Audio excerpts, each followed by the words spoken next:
दोस्तों, अगर आप भी रोहित शर्मा को एक महान खिलाड़ी मानते हो तो हमारी इस वीडियो को लाइक जरूर कीजिएगा। दोस्तों, मुंबई के गेंदबाजों के परखच्चे उड़ाते हुए वेंकटेश अय्यर ने आज ऐसी तबाही मचाई जिसमें मुंबई का एक भी गेंदबाज बच नहीं पाया। उन्होंने कत्लेआम मचाते हुए कोलकाता को एक ऐसी शुरुआत दिलाई जिसके बाद तो पहली इनिंग से ही नाइट राइडर्स मुंबई पर भारी पड़ गई।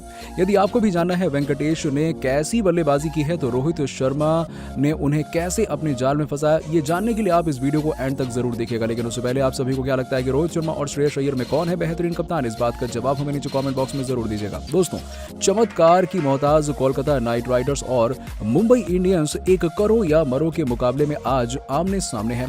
ऐसे में प्रशंसकों को एक बेहद ही हाई वोल्टेज मुकाबला देखने को मिलने की पूरी उम्मीद थी। ऐसे में टॉस जीतकर कैप्टन रोहित शर्मा ने पहले गेंदबाजी करने का फैसला किया और शायद पिछले मुकाबले में बाहर किए गए वेंकटेश अय्यर आज कुछ अलग ही सोच कर आए थे।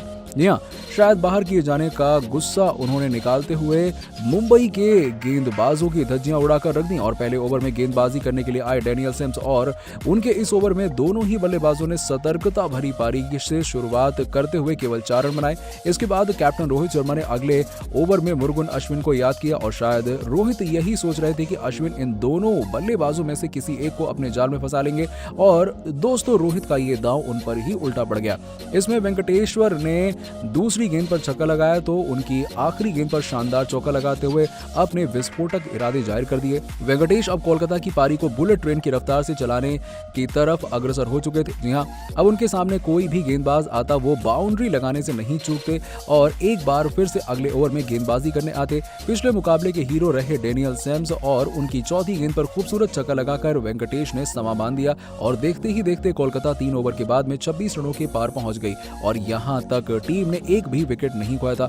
ऐसे में ये दोनों बल्लेबाज अब आगे और भी खतरनाक मूड में बल्लेबाजी करने वाले थे। जी हां, चौथे ओवर में गेंदबाजी करने आए जसप्रीत बुमराह की पहली गेंद पर अजिंक्य रहाणे ने चौका लगा दिया तो इसके बाद ये खतरनाक गेंदबाज वापसी करने में सफल रहा और अपने इस ओवर में केवल 5 रन ही दिए और केवल 5 ओवर के बाद में गेंदबाजी करने आए रायली मेरेडिथ और उनका स्वागत वेंकटेश्वर ने किया और चौके से स्वागत किया। इसके बाद भारतीय टीम के उभरते सितारे ने ऐसा छक्का लगाया जिसे देखकर पूरा स्टेडियम गूंज उठा उनके नाम पर। जी हां, आपको बता दें कि ये इतना प्यारा छक्का था कि सब देखकर हैरान हो गए और उसे देखकर कमेंट्री कर रहे कमेंटेटर भी उनकी तारीफ किए बिना नहीं रह पाए और इसके बाद इस ओवर में कुल 17 रन बटोरते हुए वेंकटेश अय्यर ने देखते ही देखते 5 ओवर के बाद में कोलकाता को 48 रनों के पार पहुंचा दिया।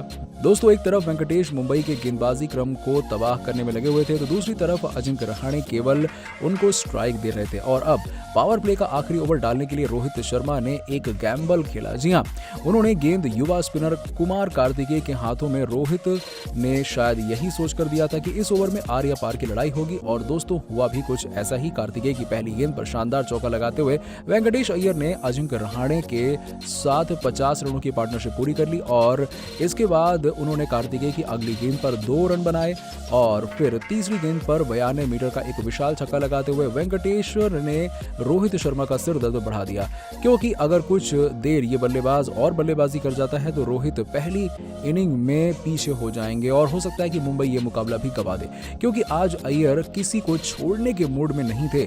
लेकिन छक्का खाने के बाद युवा स्पिनर कार्तिकेय ने भी यही बताया कि उन्हें कम समझना अय्यर की कितनी बड़ी भूल थी। जी हां, कैप्टन रोहित शर्मा के हाथों कैच आउट कराते हुए कार्तिकेय ने खतरनाक दिख रहे वेंकटेश को पवेलियन की राह दिखा दी और पहले पावर प्ले में वेंकटेश और अय्यर की तबाही के चलते कोलकाता ने 1 विकेट के नुकसान पर ताबड़तोड़ 64 रन बना दिए और वहीं 24 गेंदों पर ताबड़तोड़ 43 रन बनाकर अय्यर ने 3 चौके और 2 छक्के जड़े और दूसरे छोर पर अजिंक्य रहाणे भी 10 रन बनाकर एक छोर संभाले हुए हैं। तो दोस्तों, आपको क्या लगता है कि इस मुकाबले में कौन सी टीम जीत हासिल करेगी? इस बात का जवाब हमें नीचे कमेंट सेक्शन में जरूर दीजिएगा और ऐसी ही खबरों के लिए सब्सक्राइब कीजिए हमारे YouTube चैनल को। धन्यवाद।